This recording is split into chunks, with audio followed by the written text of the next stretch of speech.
Welcome to the Bioinformatics CRO podcast. I'm Grant Belgard, and joining me today is Lucia Huang and Jimmy Qian. Lucia graduated from Yale, worked in private equity, joined a biotech startup, and got her MBA from Stanford before co-founding Ozmind. Jimmy did his bachelor's and master's at UPenn and is on leave from the MD program at Stanford. He co-founded and led 3 nonprofits prior to co-founding Ozmind. So, Lucia and Jimmy, welcome to the show. Thanks, Grant, for having us. So, can you tell us about Ozmind? Yeah, absolutely. I'll start. So Osmind is a data engine and digital infrastructure that we've built for treatment-resistant mental health. And so we're really hoping to help move the needle for the patients that have suffered the longest in mental health.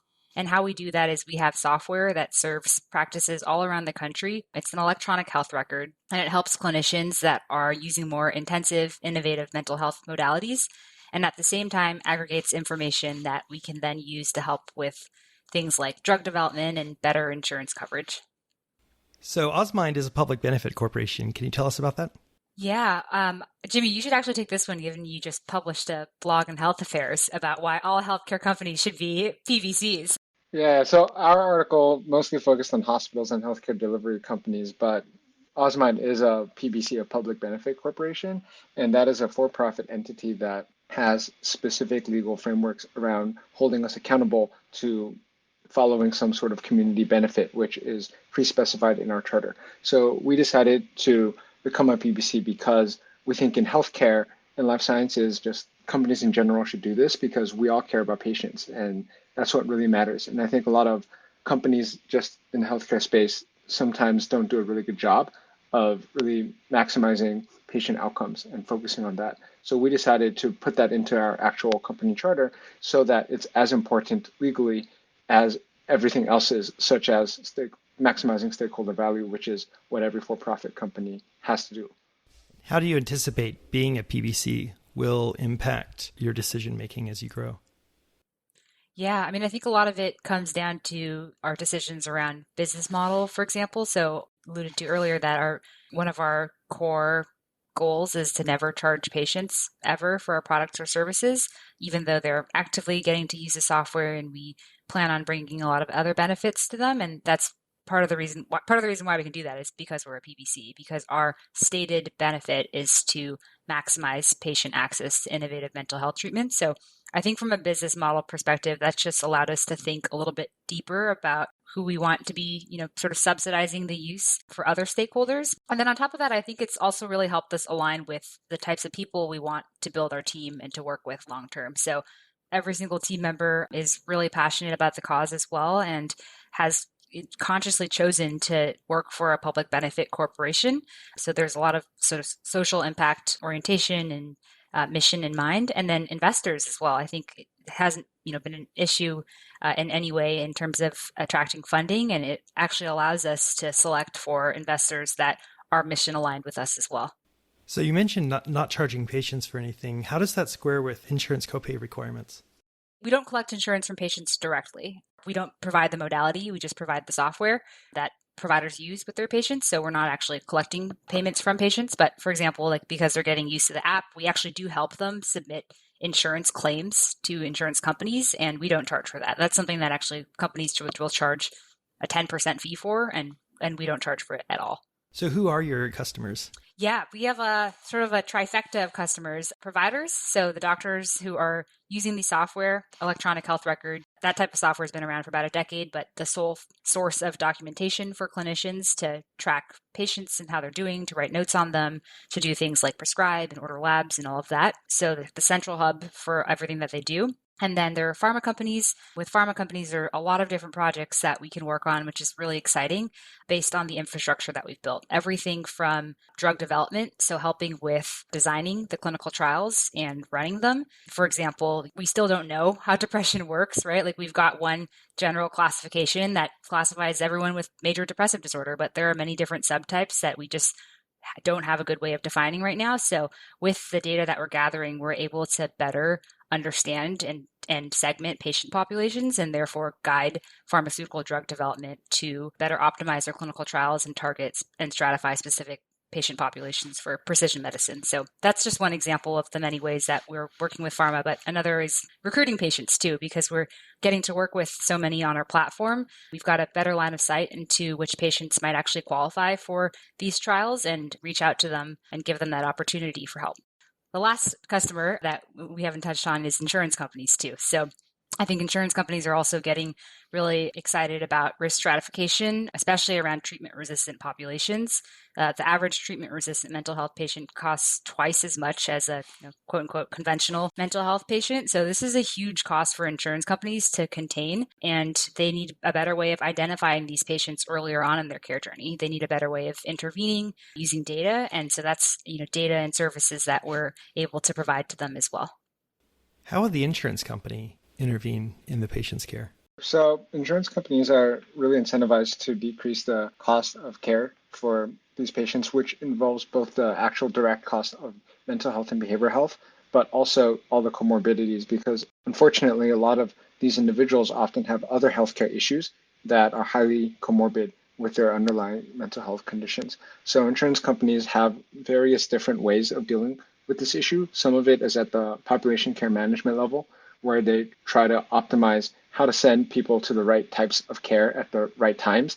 And this could involve kind of preemptively sending them to certain types of providers and doing certain care programs outside of just traditional physician-patient relationships. This also involves in-the-moment type of modalities, such as tracking side effects or medication adherence over time. So if someone is supposed to take medication every day, the insurance company sometimes actually is involved in tracking that adherence, because then that gets into longitudinal care management at the individual level. How has Osmind evolved over time? Are you currently doing what you set out to do in your YC application? Oh man, really good question. I feel like we'd both cringe if we went and read our YC application from almost a year ago. But no, I feel like we've stayed actually relatively on point from a mission standpoint. Like we set out and knew that we always wanted to do something about treatment-resistant mental health, because, there's a lot of mental health companies out there right now, and that's all really great because we need all the help that we can get, but there's no one really focusing on this patient population that, again, twice as expensive. Actually, a third of mental health patients are considered treatment resistant. So we saw it as like a huge area of unmet need and help that was needed. So that's always been the goal. But I think as we've evolved, we've really started to realize how much mental health and neuropsychiatry are at an inflection point. Like in the same way that oncology was transformed in the last decade with things like sequencing and CAR T and all of that, mental health is really at that point right now. And so we're realizing that this huge unmet need finally is seeing hope with the new modalities that are coming online and the new understandings we have of phenotyping. So I think we're able to make a big difference here. So your website talks a bit about ketamine and psychedelic assisted therapy and so on. Can you tell us about how you support that? Yeah, so we work with a lot of clinics that provide ketamine therapy for people with mental health conditions. And as psychedelic modalities become FDA approved, which we expect to happen within the next 1 to 2 years, we are also very interested in serving those providers. And a lot of our current customer base are very plugged into the psychedelic medicine community. So just kind of broadly, we're very excited by where the field of interventional psychiatry and psychedelic assisted therapy are going. And this includes a lot of substances such as psychedelics, which can really induce new ways of thinking that can really help people get out of a funk when it's coupled with psychotherapy. But it also includes these psychoactive substances that also might have molecular mechanisms of action that just help people feel better, even without psychotherapy. And this could involve non-hallucinogenic analogs of psychedelics. And we are very interested in collecting data so that researchers can figure out what the best way to treat people is. We don't really know as a field whether hallucinations are actually necessary for people to get better. We don't know if the psychotherapy actually is as important or more important than the molecular mechanisms of action. And I think pharmaceutical companies, insurance companies, patients, physicians, everyone's very interested in finding the answers, because we have a really big problem with SSRIs just not really working for a lot of people. And we need to just stop pushing pills and find things that actually work. Can you elaborate a bit on psychedelic medications being possibly FDA approved in the next year or two? Yeah, this is kind of a crazy idea to a lot of people just because psychedelics has a really complicated history throughout the world and throughout the US. But ketamine has been FDA approved since 1970 for anesthesia. And it is a substance that, although not a classical psychedelic, because of the molecular mechanisms of action it has, is still a psychoactive molecule that induces certain hallucinatory effects in people. So this is used for anesthesia, but in the past 20 years, it has become increasingly used for mental health. And it could be used as more of a medical model where you just give someone ketamine and then they hopefully feel better, or it could be coupled at a therapeutic dose together with psychotherapy. So someone would be actively undergoing some sort of psychoactive experience while talking to a therapist. MDMA assisted psychotherapy is in phase 3 trials right now. The first phase 3 trial by MAPS has already been completed, and the second one is underway. And from everything we've heard, it seems to be going extremely well. And the field widely expects MDMA assisted psychotherapy to be FDA approved sometime pretty soon. Now, it's interesting because the FDA has been quite open-minded about these modalities, but they are very careful. For example, they're ensuring that MDMA is being coupled with psychotherapy in a very controlled protocol, which involves a certain number of hours of therapy together with exactly how the medication would be administered. Psilocybin-assisted psychotherapy is in phase 2B trials right now, and that will probably follow thereafter. And there are a number of other molecules that are in active development throughout phase 1 and phase 2 studies, which includes things like DMT and ibogaine and a lot of molecular analogs of all of these classical psychedelics. Do you think Ozmind might play a role in pharmacovigilance once these are approved?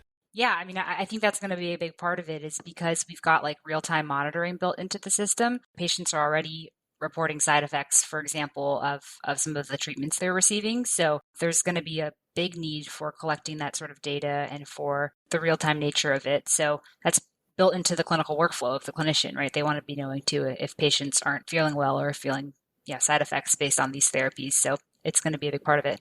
Who are your competitors? What else is going on in this space? Yeah, it's been pretty interesting. I mean, I think again, lots of mental health companies out there, which is all it's all really wonderful, but not really anyone doing anything in treatment resistant depression. So, I think we've seen just different mental health models of working with subclinical populations, either through self-insured employers or direct to patients by doing like an SSRI subscription or something. But again, no one really working in treatment resistant health whatsoever.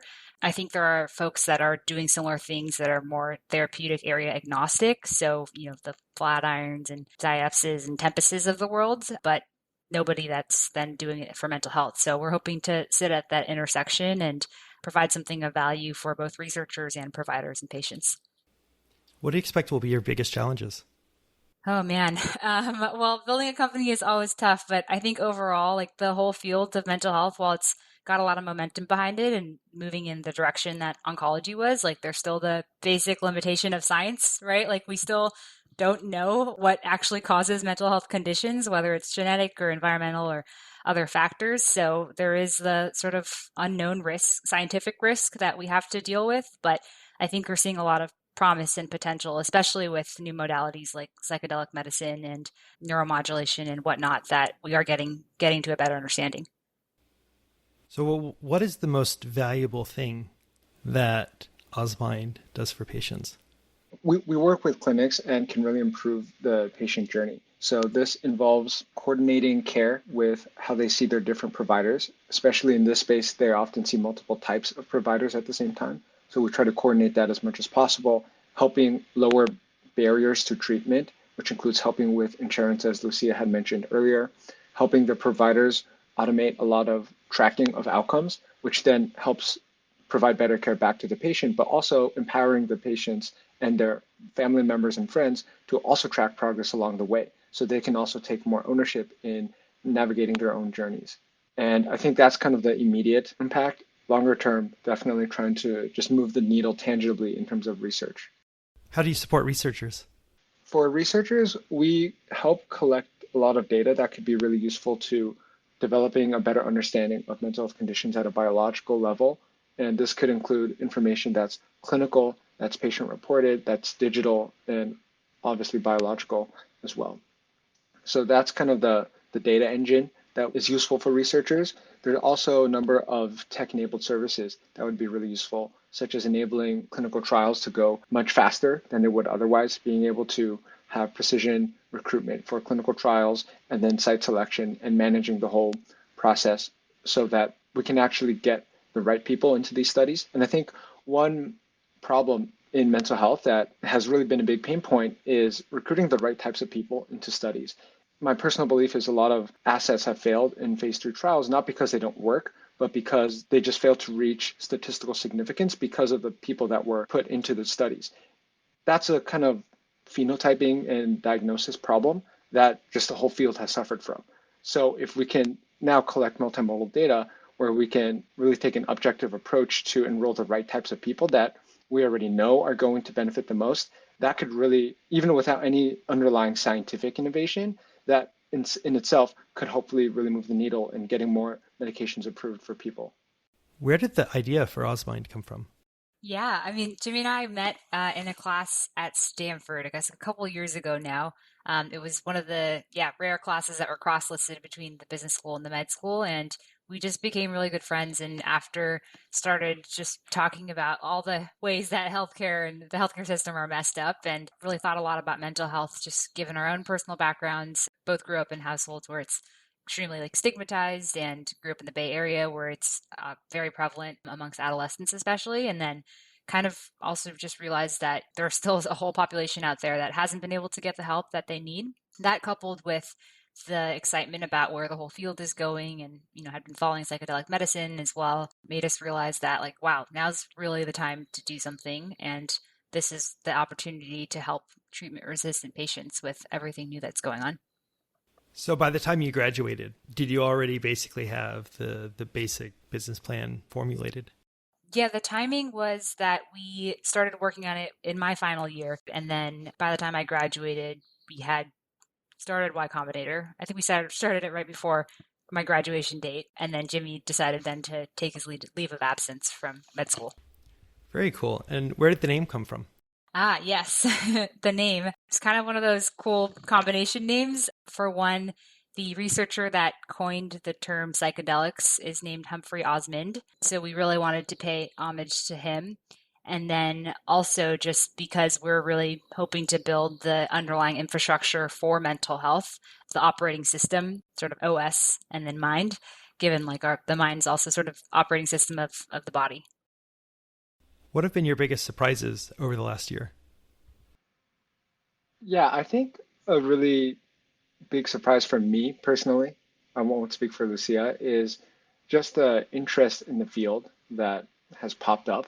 And I think maybe initially I didn't expect COVID to have this sort of massive impact on just everything mental health and just scaling up mental health care to as many people as possible.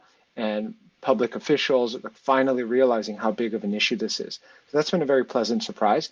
And I think seeing how that also has trickled down to the actual interest in the science. So the life sciences of neuropsychiatry and everything related to psychedelics and neuromodulation and neurochemistry, neuroimaging, everything. I think that's been a really pleasant surprise for me. And there's just so much interest in the space right now. Yeah, definitely. I think maybe, on the more challenging side is just that I have so much more respect for founders for sure. I mean, I think Grant, you and I, being at a neuroscience biotech startup together before, I always respected our founder and our CEO, but now I realize how much she went through to keep the company going and to really serve the entire team. And I think now, I feel lucky that I get to do it with Jimmy and there's the two of us tackling this, but it's still really hard. It definitely tries you a lot and it's exciting too. Just, I don't think I could imagine doing anything else now but working on a company. Cool. So what advice would you have for aspiring founders? Yeah, this is my go-to that Jimmy has heard many times, but definitely just learning to prioritize, which is something that I'm still learning too. It's never a done deal, but I think there's just infinite number of things to do. And with founding a company, you're already ambitious enough to found a company. So it's never going to be you didn't do enough. That's never going to be the problem. It's going to be you did too much on the wrong things. And so I think learning how to ruthlessly prioritize and figure out what's actually going to move the needle, because probably just 20% of what you can do in totality is going to move the needle up 80%, right? Like the Pareto principle. So I think just figuring out what those things are and ruthlessly prioritizing them are the biggest things I would focus on. Yeah, I mean, I buy into your advice. That's something I'm trying to improve on as well. I think something that's stood out to me is to really selectively listen to advice. I think there's a lot of advice flying around out there, and it all cancels out to zero. And I think there are a lot of people who don't know what they're talking about. There are a lot of people who are very smart, but they only know what they've experienced in their own successes, which might be different for other people's stories. So I think it's being able to kind of find the signal through the noise and just have a underlying self-belief that even if other people's advice runs contrary to what you believe, as long as there are logical, rational reasons that you have your own mindset to then just follow that. What's the worst advice you've received on this path? My mentality towards investors and raising funding has sort of been just like, whatever, it's just commoditized. It's a price game. But I think maybe contrary to what Jimmy just said, we have met a lot of great people along our path that have been really supportive. And I think finding those long-term partners is actually worth something. So as we're considering, say, our next round of funding, like that's definitely going to be a pretty big consideration. Whereas in the past, I've been told like literally does not matter who your investor is, just take the highest price. And I don't think that's necessarily true anymore, at least in my mind.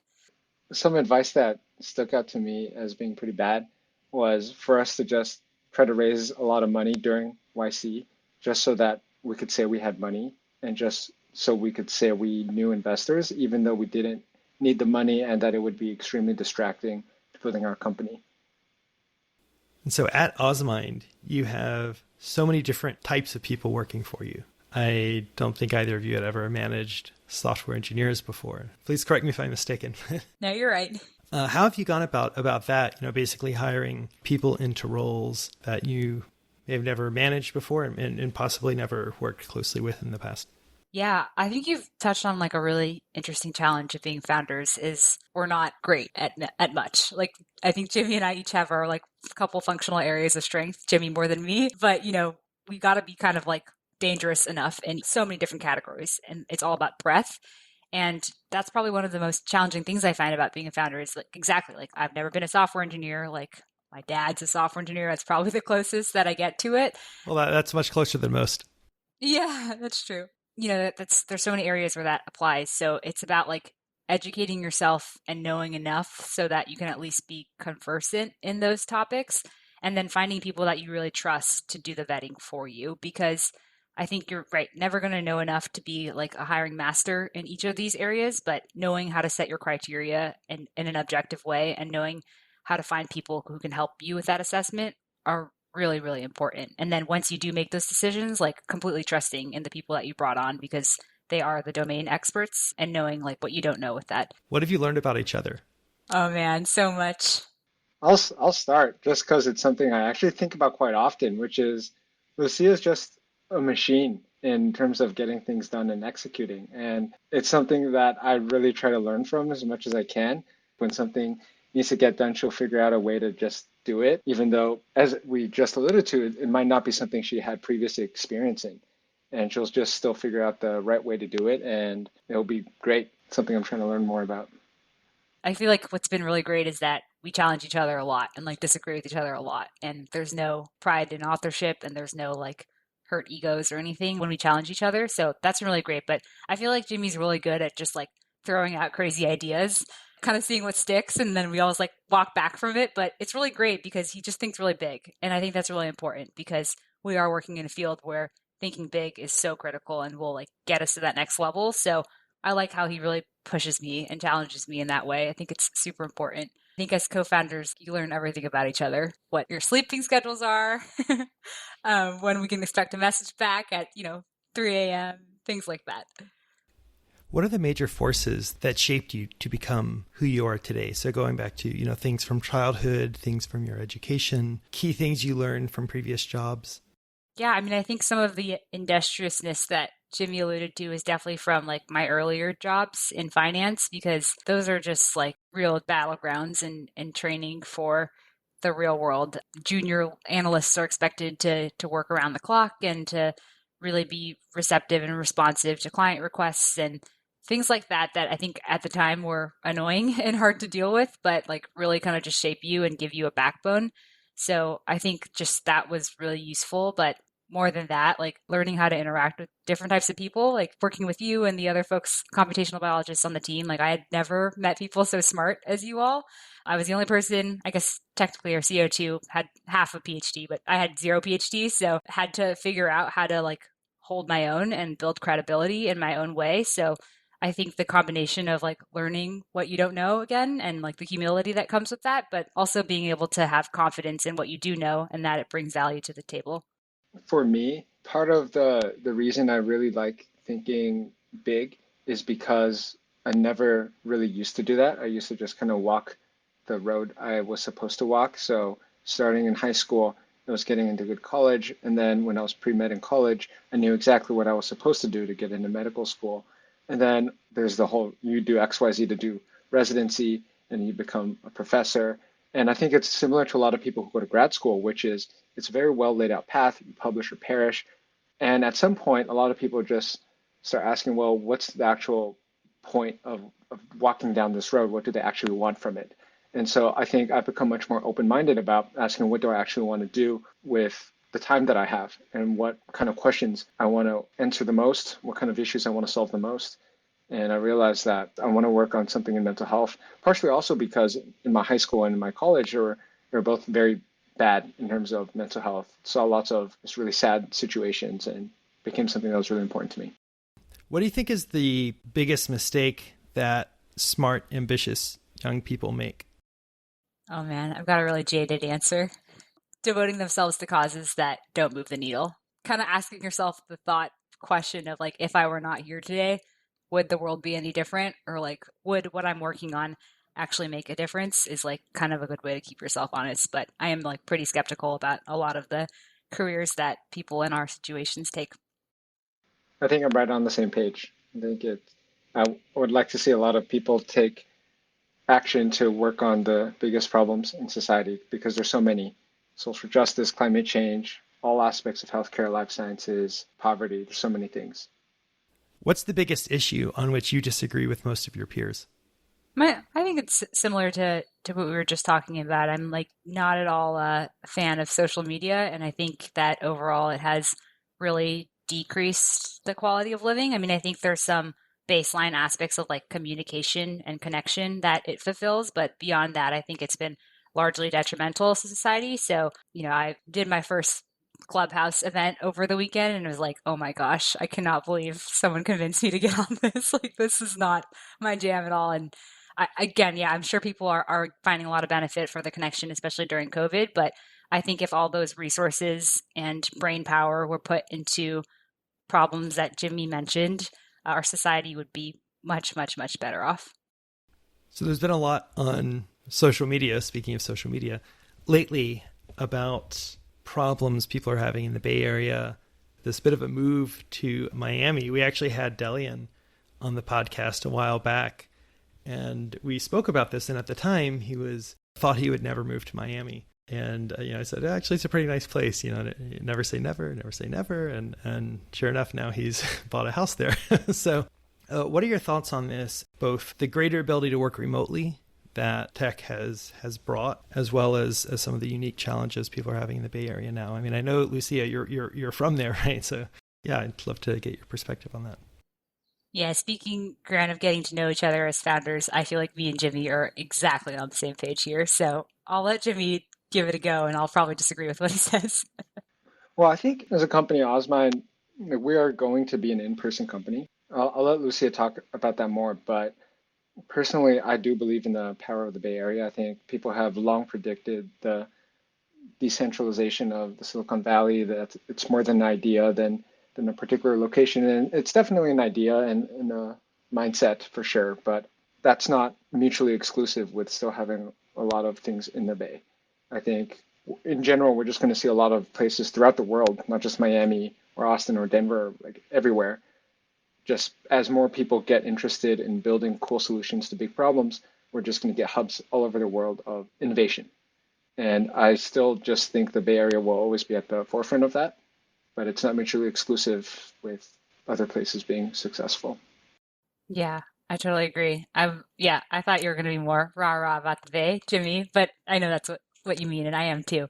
I'm a big fan of the Bay Area. Both Jimmy and I grew up here, so I think it's like the most magical place in the world from so many perspectives. Like from a professional perspective, like Jimmy said, it's just somewhere where these big ideas aren't weird. Like we'd be laughed out of the room in so many other places, and I think it's really magical. I think the diversity is magical too. I mean, it's lacking in like to other types of diversity, like sometimes socioeconomic diversity or diversity of thought, but like in many ways it's incredibly diverse. And my childhood grocery store was like half Asian, half Hispanic grocery store, like things like that I think I really took for granted growing up.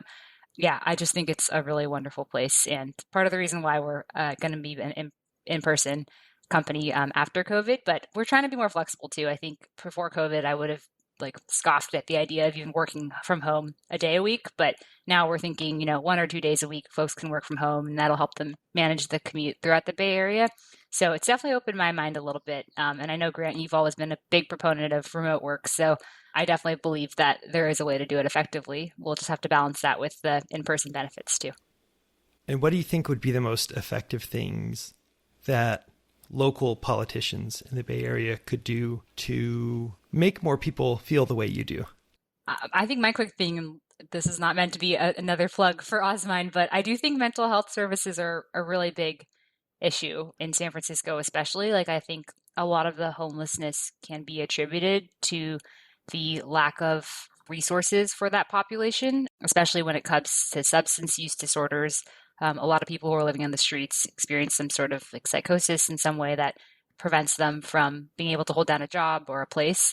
And so I think it kind of does tie back to mental health in a way that that situation has gone bad. And I think the homelessness is a big part of kind of what drives some of the other negative aspects of the city. So I would probably start there. Yeah, I think in addition to what Lucia just mentioned, it's a broader perspective around social determinants of health.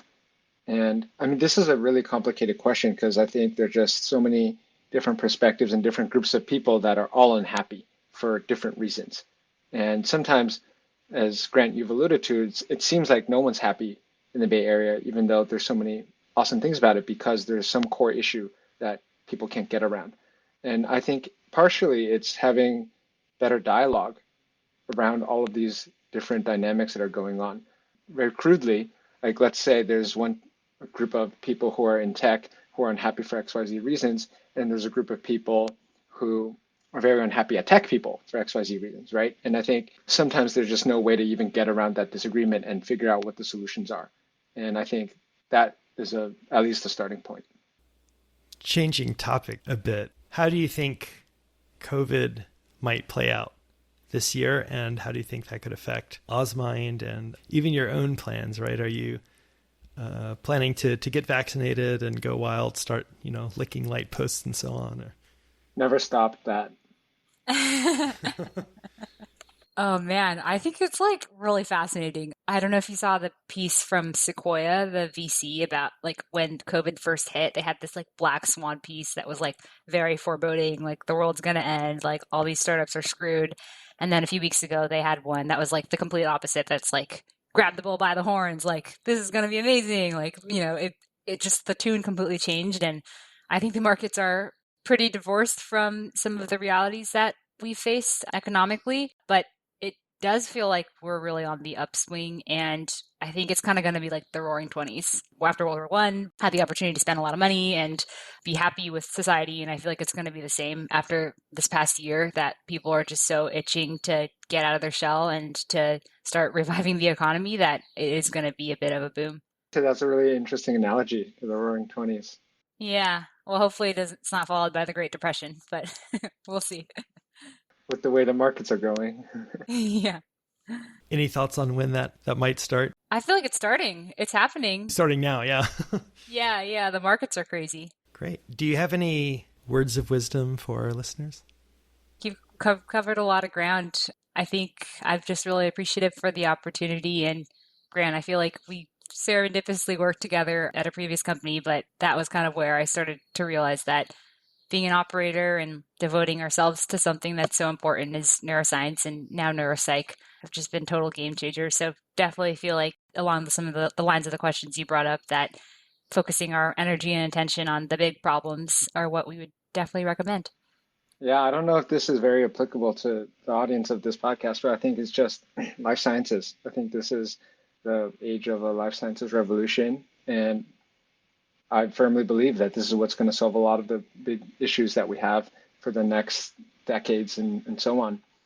And I think just to plug back to CNS, I think this is a major frontier in biomedicine, and it's very, very exciting ones, together with things like genomic medicine or immunology. But I think just not being intimidated by previous failures or difficulties within the space, and just hopefully people will come into neuroscience and just help on all aspects of it because it really is so important.